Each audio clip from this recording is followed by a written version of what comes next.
All right. Welcome everybody to the day 4 webinar for our Pollinator Week here in 2020. Appreciate everybody joining us today. We are recording this webinar as well, and it's also being live streamed right now on our Quail Forever in Arkansas Facebook page. So thanks to everybody that's joining us on the live stream there as well. Today we have Bob Scott and Dylan King, two of our farm bill biologists here in Arkansas. They're going to be talking about pollinator planting management and equipment. And just as one last note, for anybody that has any questions that pop up during the webinar, feel free here on Zoom to just type them into the chat box. And if you're on Facebook Live listening to us there, go ahead and type any questions you have into the comment section on the live video. And at the end of the webinar, I'll go ahead and read those questions off to Bob and Dylan, and we'll try to get those answered as best as we can for everybody. Okay, with that, Bob, Dylan, go ahead and take it away. Well, thank you everybody for tuning in with us today. My name is Bob Scott. I'm a farm bill biologist. I'm based out of Danville, Arkansas. My coverage area is basically the Arkansas River Valley, running from approximately Dardanelle over to Fort Smith and those associated counties along that. And I'll let Dylan introduce himself. Hey, good morning, folks. My name is Dylan King, and I cover north central Arkansas. It's going to be Baxter County, Izard County, and Stone County, but I'm kind of based out of Melbourne, Arkansas right now. And with that, I will let you take it away, Bob. Okay, today we're going to be touching on some of the things that's been talked about earlier in the earlier webinars this week. Just going to be kind of an overview of pollinator plantings, the management of those plantings, and some of the equipment that is needed for those plantings to be taking place. First of all, in an overview, first thing we want to talk about is site preparation, and we'll get into that a little bit deeper. Seeding methods, whether you're different seeding equipment that you might be utilizing, your equipment needs to make that happen, and then the long and short term management of your pollinator plant. In the establishment, really the things you need to consider are: one, what are you going to plant with the species and amount? Yesterday's webinar, if you want to go back and look at it, Austin and Sabrina did a really nice job of talking about how we have these seed mixes made. And with Quail Forever, we've got the seed mixes developed for all areas of the state, and you can get in touch with your local Quail Forever biologist, and they can get that mix to you, and you can start shopping that around to your native seed vendors. The timing of your planting, like I said, the best time to plant is during the dormant season, and in the winter, early spring. That just produces the best results. And then how are you going to plant it? Which are you going to drill it? During the NRCS, the specification for pollinator planting, they want 3 species that bloom in each blooming season: spring, summer, and fall. And they encourage native species. Most of the time, our Quail Forever biologists recommend a much more high quality, more diverse list than that, including upwards of 40 or more species, with about 20% of that being grass, 80% forage, but it's 100% native.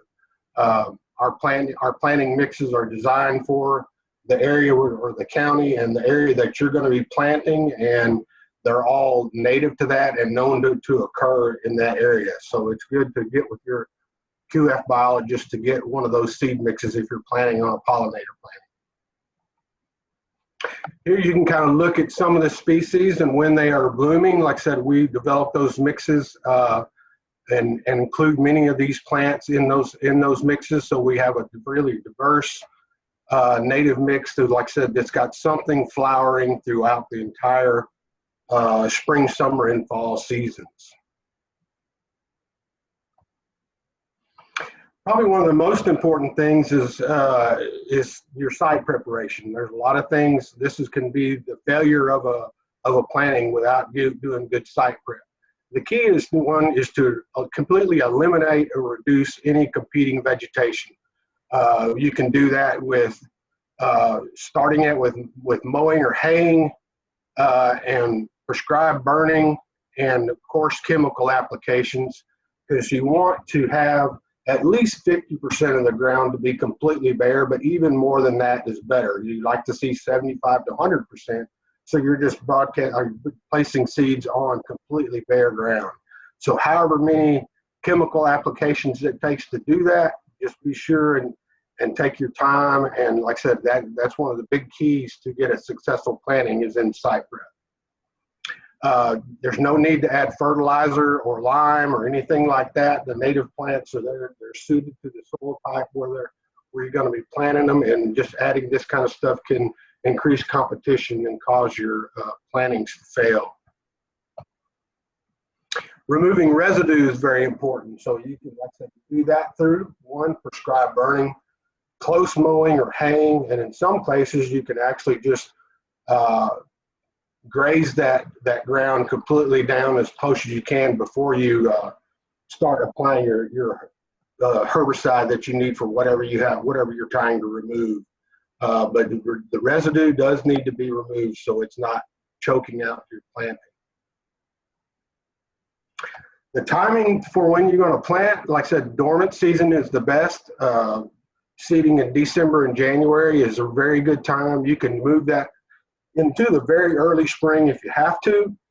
But like I said, dormant season planting is always the best, because many of those forb species, they require some stratification to break them free from that dormant cycle. And some of them need 30 to 90 days of just cold, moist conditions to be able to break them free from that dormant period. And it's, like I said, whatever you're planting, plant it all at the same time. You're planting grasses and forbs together, just go ahead and mix those together. But certainly don't plant until your site prep is done and all your residue is removed. What we like to do is, like I said, do that without any kind of tillage. Like I said, so it's best to use chemical and fire without disking the ground up. So you can just won't encourage competition when you start old seeds out of the seed bank. The planting methods, there's basically two different things. Native plants need special equipment to get planted. It's hard to, because the seeds are not like round and smooth, so it's hard to do it with just a regular broadcast spreader or something like that. So we use grain drills designed for native grass, or these tail wagon fertilizer spreaders that gets out really be able to cast those seeds really well. But you want to be able to see your seed on top of the ground. One of the things you can do that will cause seed planting failures is just planting too deep. So even if you're using the grain drill, you're basically just using that drill to evenly distribute your seed. And like I said, no seed needs to be deeper than 1/4 of an inch. So basically what you want to be able to do is just see all that seed laying on top of the ground.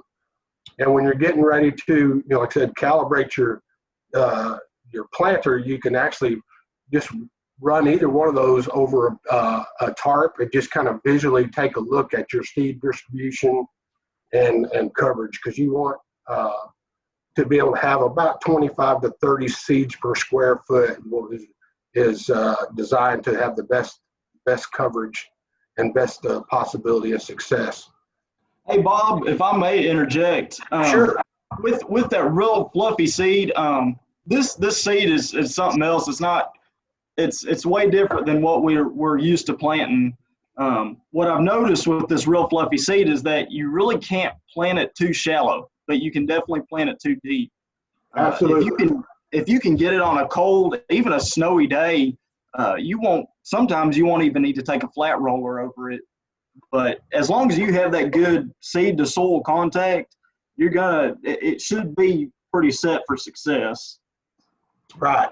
And like I said, one of the failures that we've had, what we've tended to see was the site prep wasn't as good as it could have been, and the seeds were planted a little too deep. And like I said, it don't take much. It's just just anything more than a quarter of an inch, they really struggle.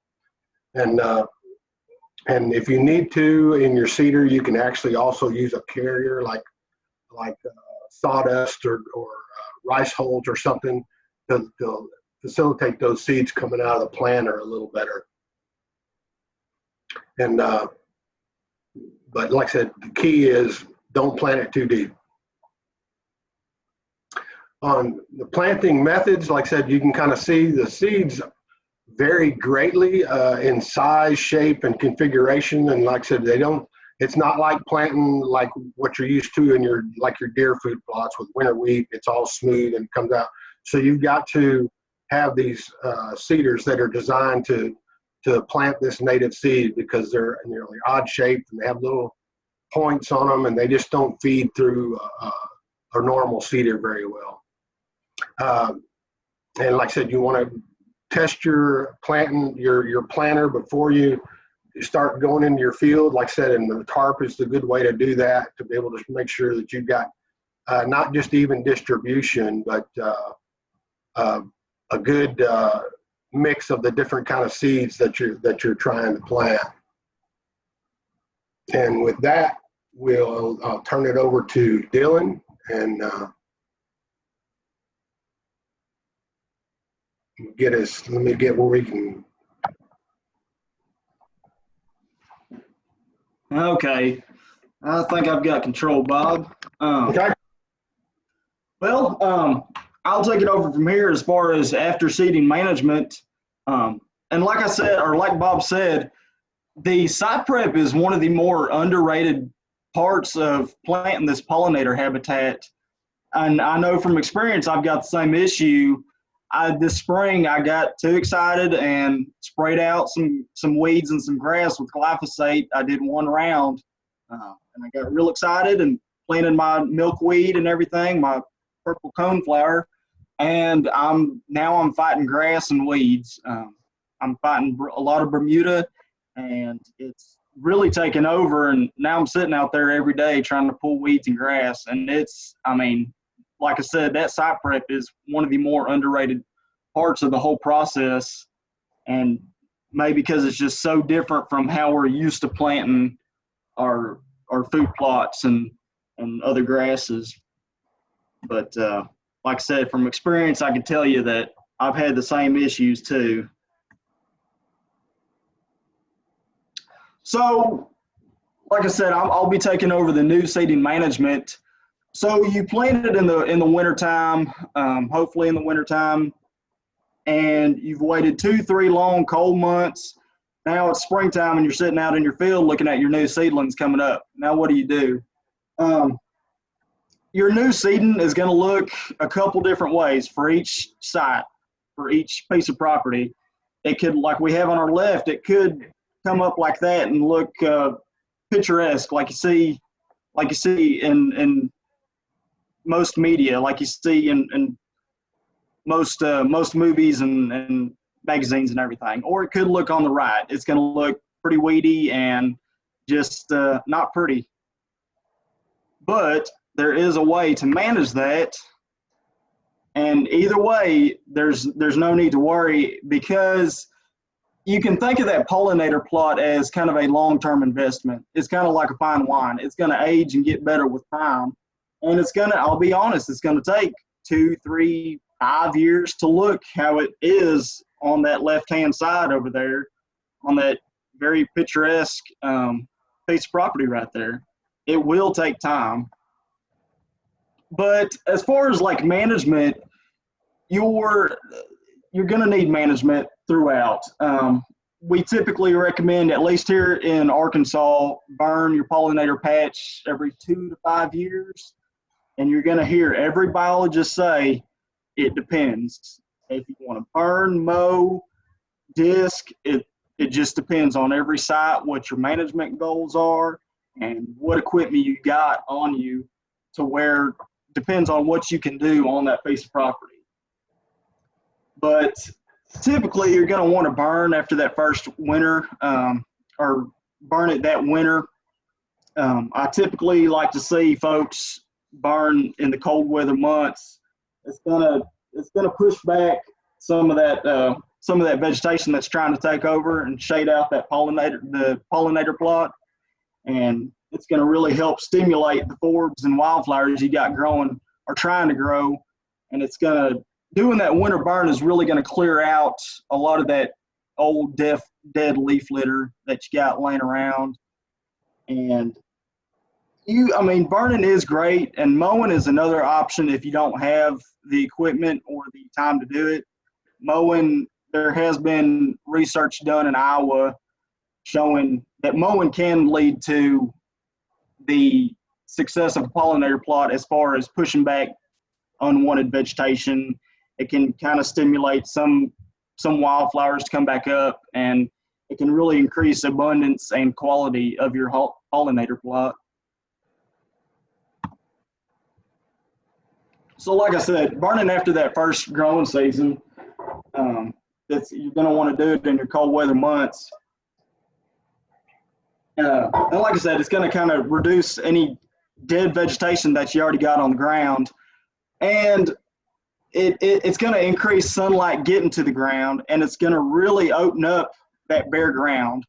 I've noticed in Arkansas that bare ground is extremely underrated here. I went to school in West Texas, and I didn't think there was such thing as having too much grass. But coming up here, there is so much vegetation on the ground, and really the only way to manage that abundance of vegetation is burning. And like I said, I like to see that pollinator plot burned out in the cold weather months. Generally, I like to see that. And when you're burning these plots, kind of a good rule of thumb is if you got enough fuel on the ground, go ahead and burn it. If there's something to be burned, burn it.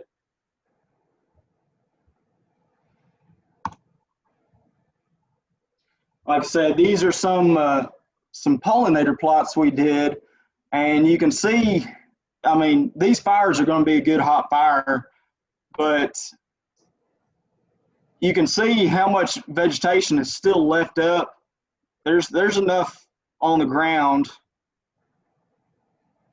to have some litter, but you can see that second year, it's still trying to grow. It's still trying to get some more sunlight. And like I said, that the first few years are it's gonna look like weeds. Like I said, it's a long-term investment. It's that pollinator mix is pretty expensive. So you can think of it as you're putting an investment in the ground, and you're gonna sit there and wait for a couple of years and let it kind of flourish and grow. And you can see it's kind of growing, getting some. I can see some cat claw sensitive briar in there. Maybe some black-eyed Susan. You see that that third year it really starts to peak right there. And that's, when we talk about that pollinator habitat, we're looking for lots of quite a big variety of species. Like Bob said, we've got, I think, about 50 different species or more in most of our QF mixes. That's going to provide a lot of habitat, not only for the insects, but for local wildlife. It's habitat. It's great for your game bird species, turkey, quail. And you can see after 5 years, you can see a little bit of bare ground down there, but you can see how it's really taken off and kind of flourished. And that's what we're really aiming for right there. That's the kind of peak pollinator habitat right there.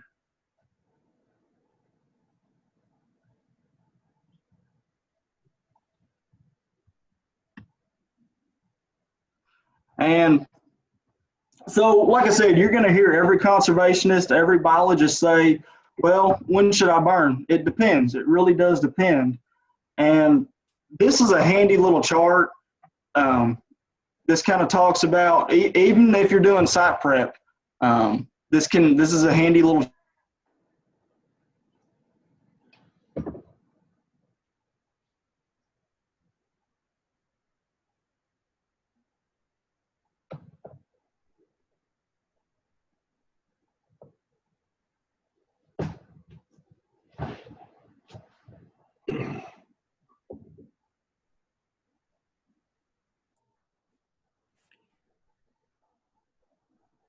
Dylan, this is Ryan. Just to let you know, it seems like we might have lost your sound here momentarily.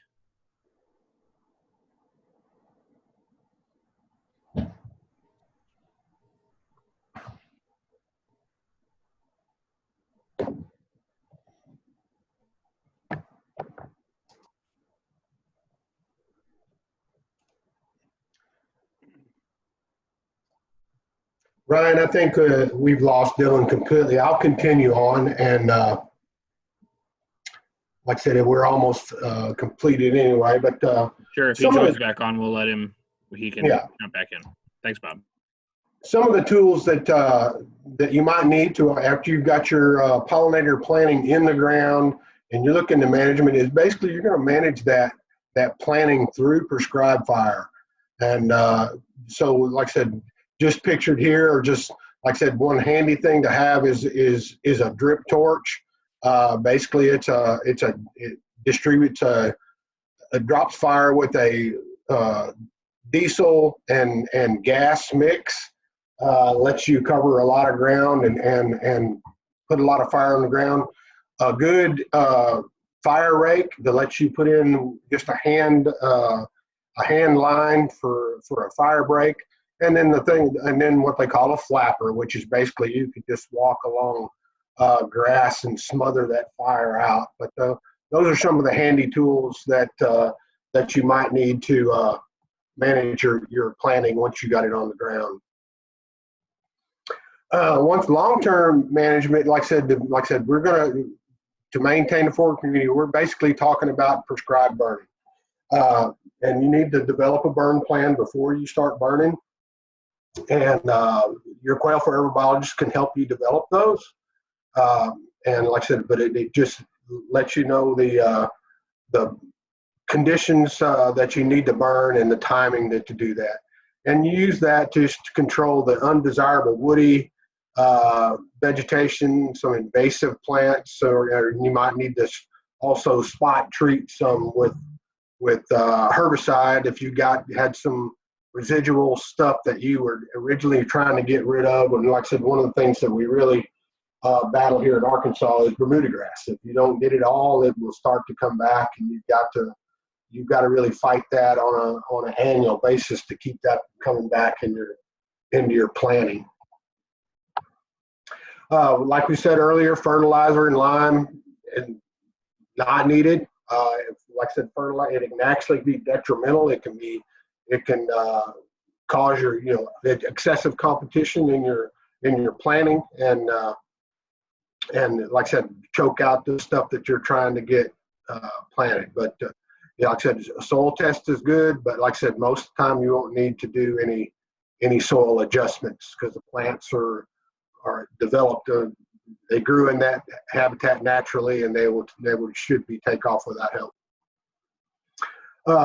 Here's a list of our Quail Forever biologists, and like I said, this is being recorded, and you can refer back to our Facebook page or the YouTube thing, and get a hold of your local Quail Forever biologist if you need assistance.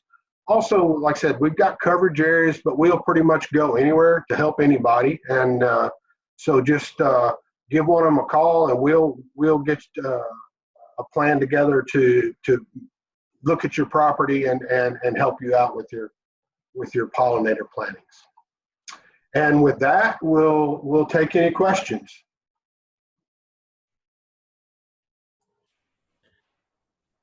Okay, Bob, Dylan, thank you guys very much for the informational webinar here. As I said, folks, if you have any questions at all, please go ahead and type those into that chat box there. I'll let you know where that's at. So I just typed a message in there, so you should see that pop up. And if you want to click on that, you can type any questions you have in that chat box.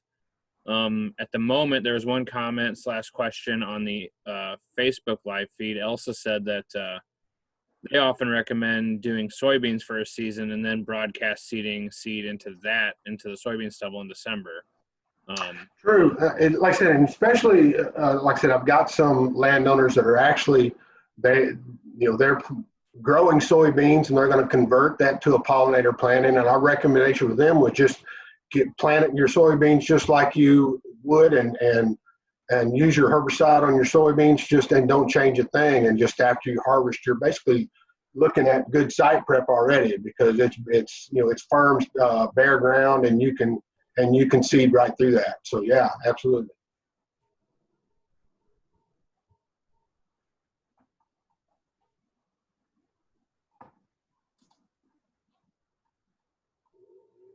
Okay. Question from Leslie: what kind of carrier do you recommend to use with seeding, and how do you know how much to use or how much to mix in with how much carrier with your seed?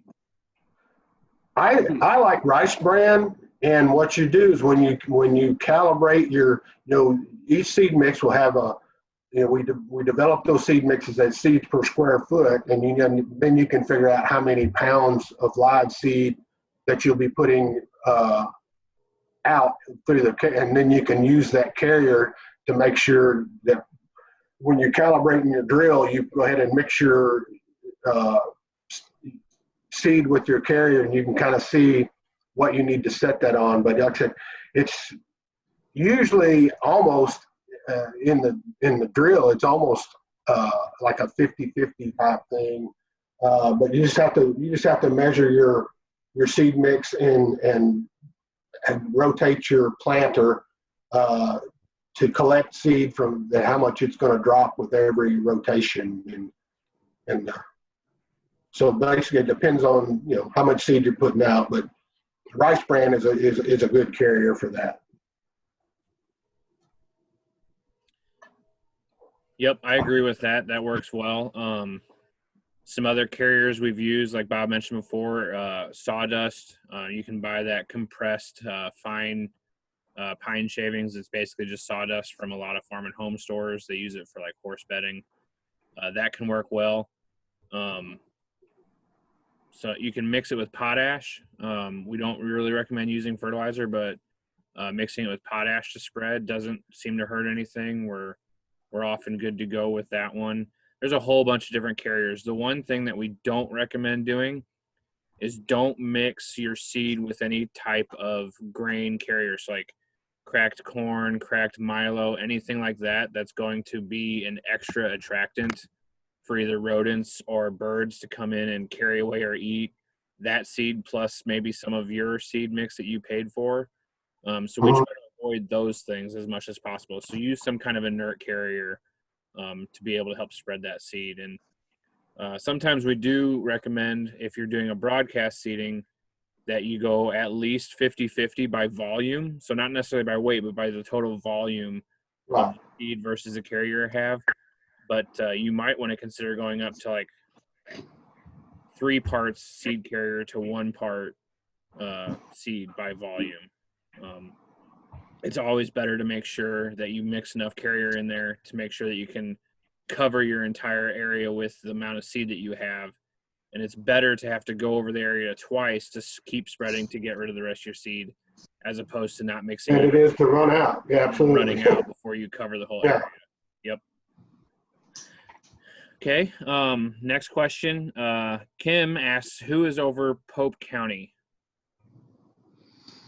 We don't have somebody assigned to Pope County. I'm the closest, and like I said, I'm based out of Danville, so just get my contact information off the Facebook page or wherever, or at the end of this program. Like I said, you can just type it in. We'll type it into the Facebook thing, and we'll get in contact with you. So. Yep, perfect. Val asks, with a large acre or lawn area, can you ever totally get rid of Bermuda grass? I can take this one since I was dealing with this yesterday. Yeah, Bermuda is, as far as aggressive grasses, it's pretty aggressive with it being a warm season. What we did was spray it in May with glyphosate and imazapyr, and we waited till it got good and brown and then burn it off.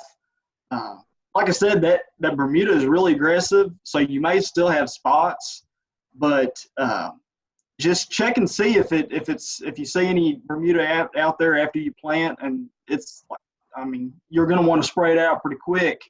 But if you are curious, I will be posting on Facebook on the QF page a video and kind of a demonstration plot of a football field that is complete Bermuda with a thick layer of Bermuda grass.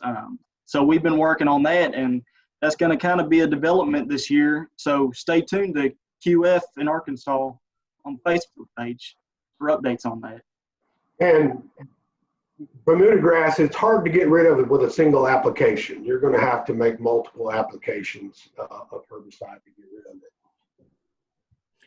Yep. So that's our general recommendation. Even if you're dealing with fescue or any other kind of grass, we like the fellow said, and like was presented the other day in our site prep presentation. That site prep is very, very important if you want to have a successful seeding. And we always recommend, no matter what you have on site, unless we're going into like a current crop field area. But if you have an old hayfield, an old pasture, lawn, just an odd area that's been growing up in grass and weeds and whatever's there, if it's stuff that we need to get rid of before we can plant, we always recommend, generally, you're going to have at least 2 herbicide applications, especially with Bermuda.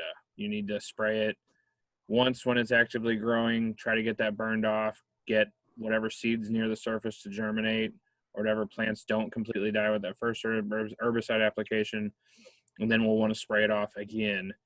And generally, we've had very good success with getting rid of that Bermuda. Dylan mentioned that they use glyphosate and imazapic in their mixture. We can also use Arsenal or imazapyr. That has been shown to do quite well at killing Bermuda as well. So we have ways to do that, and we've gotten a lot better at getting good control. And again, if we do that on the front end, it makes things on the back end a lot easier to not have those Bermuda plants coming back up with your pollinator seedlings. And to kind of bounce off of that, there's no shame in waiting to plant. Like I said, I got kind of excited this year and planted a pollinator patch, and like I said, I'm fighting that Bermuda. There's always a second option of kind of postponing your planting process and making sure all that Bermuda or anything you else got growing, there's no shame in waiting.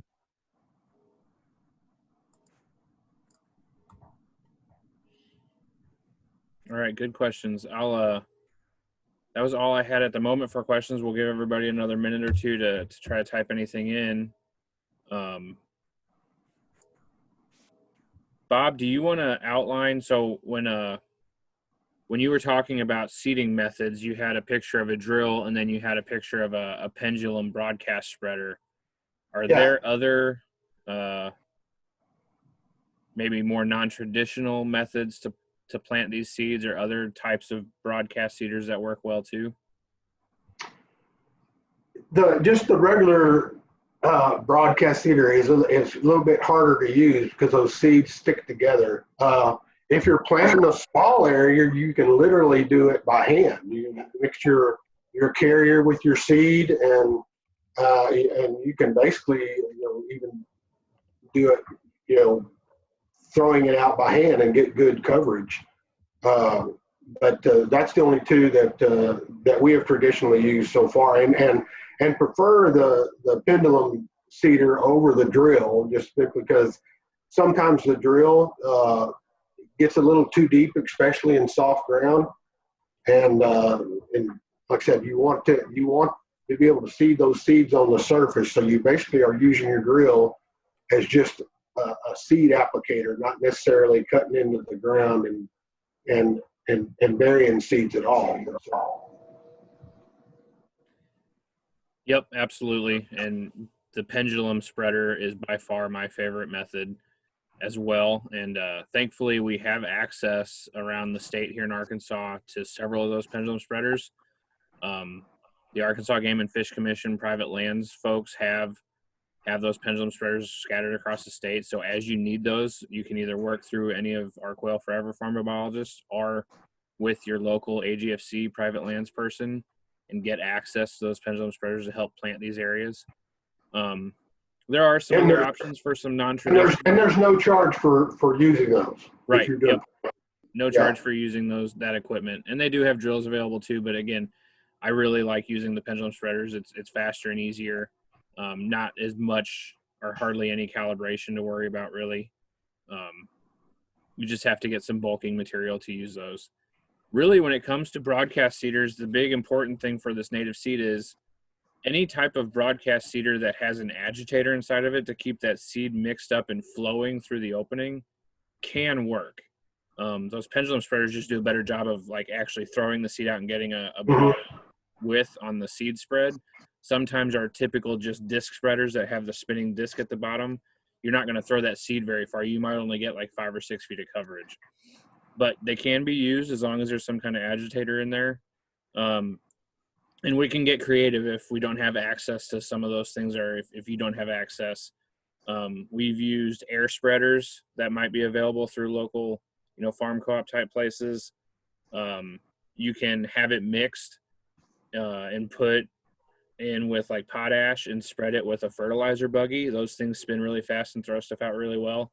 So a lot of times those things can meter down as low as either 100 or 200 pounds per acre. So if you take your native seed mix to your local co-op, buy either 100 or 200 pounds of potash or something like that, and spread that on your field that's already site prepped.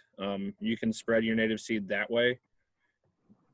That's going to have a little bit more cost with having to purchase that potash and then also renting the fertilizer buggy.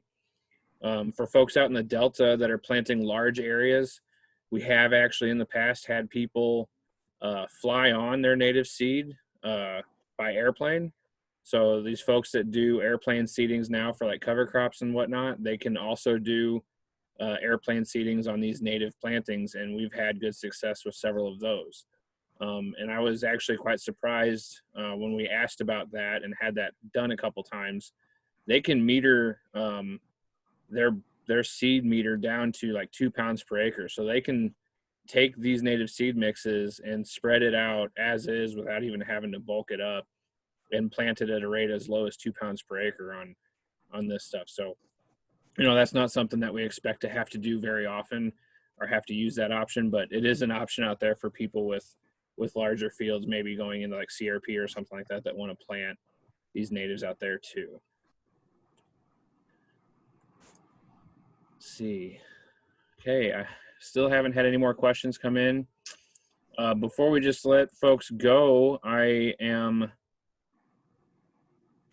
just turned on the ability so everybody in the Zoom meeting has the ability to unmute themselves, and if you have a question, feel free to go ahead and unmute yourself and feel free to ask that.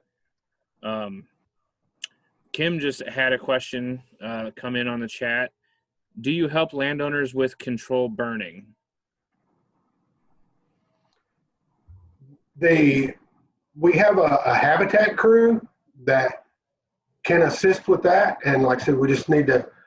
You can get with your Quail Forever biologist, and we can submit an application to them to assist with control burning, as long as there's some fire lanes that if there's something heavy equipment needs to put in fire lanes, those have to be completed. But if it's just hand lining or already prepared to burn, we've got a habitat crew that can assist with that. And to kind of bounce off that, Bob, we do have a webinar tomorrow on Friday that'll talk about kind of programs and financial assistance we can offer landowners to help with burning or planting. That's right. So there's options for getting into a program that would pay cost share for prescribed burning. Then you would also then have the option to hire a prescribed fire professional, and they would have a crew that could come out and do that for you. And that would cost money, but again, you'd be in a program getting cost share for that burn, so it would come out pretty well. A couple folks, both on the Facebook live stream and here in the chat, said that they've heard of prescribed burn associations. Could you tell the folks more about those and how they work and how they might be able to assist with burning as well? Well, I can take that. So the PLBs, the prescribed burn associations, are really landowners helping landowners burn. It's kind of just a group of landowners getting together. And if you would like to get one started, contact your local biologist, your Quail Forever biologist and see if we can get something started. The prescribed burn associations are really a great resource to get acres burned in your area. Yep. And so at the moment, we have 2 active PBAs, our prescribed burn associations here in the state. One is up there in North Central Arkansas in Dillon's work area, and they're called the North Central Arkansas Prescribed Burn Association. And then the other is here, and it's the Central Arkansas Prescribed Burn Association. It's kind of focused. A lot of the members are kind of in the Conway, Faulkner County, Pulaski County area, but there's no definitive county lines. And if you wanted to participate with those groups, generally the idea being if the group comes out and help you on your burn, that you would also then go out and help on a couple other folks' burn that are on the Prescribed Burn Association as well. So those groups, like Dylan said, are fantastic resources, and we think that people will really like those and take to those very well. And we're hoping to start more across the state. Another question from Leslie: are there any trainings for landowners to attend to learn more about burning? Absolutely. We do offer Learn to Burns, and those are they'll be done by QF biologists or other conservation agencies such as NRCS or Game and Fish. And those are kind of an all-day class of showing folks the basics of burning and maybe doing a demonstration plot. But a very good resource is the Learn to Burns that we do offer. Yes, and the Game and Fish Commission PLBs are actually currently working on revamping those workshops, and are going to have Learn to Burn 1 and then Learn to Burn 2. So they'll have kind of the basic Learn to Burn workshop for landowners that you can attend. And then for those that are wanting to get into more detail and more specific on some of the intricacies of burning, they'll have a more advanced Learn to Burn class as well. So those are available. In most years, the PLBs and the QF biologists will host, one of those in their work area on any given year. So usually they'll announce those, and you'll see them on the Arkansas Game and Fish Commission website. And when those announcements go out, we try to always share those on our Quail Forever in Arkansas Facebook page as well to let people know about those.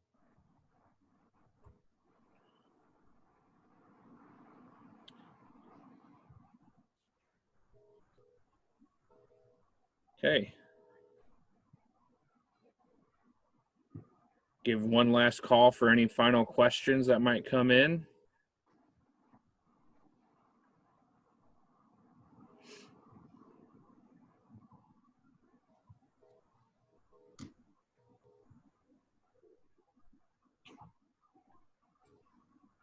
All right, well, seeing none, Bob, Dylan, thank you guys very much for the informative presentation and for the questions and answers. Everybody that joined us today, thank you for coming on and for participating in this webinar. Again, this was recorded and live streamed, so it'll be accessible very shortly on our Quail Forever in Arkansas Facebook page, and then we'll also post this recording on our Quail Forever Arkansas YouTube channel as well. So be on the lookout for that. You'll have access to this to be able to watch it at any time at your leisure and convenience. And be sure to look at that second to last slide towards the end of the presentation if you need the contact info for any of the Quail Forever farmer biologists here in Arkansas. So thank you all for coming. Join us tomorrow for our day 5, our final Pollinator Week presentation. That will be covering cost share programs for pollinator and quail habitat here in Arkansas. Okay, thank you all. Hope you all have a great rest of the day. Thank you. Thank you.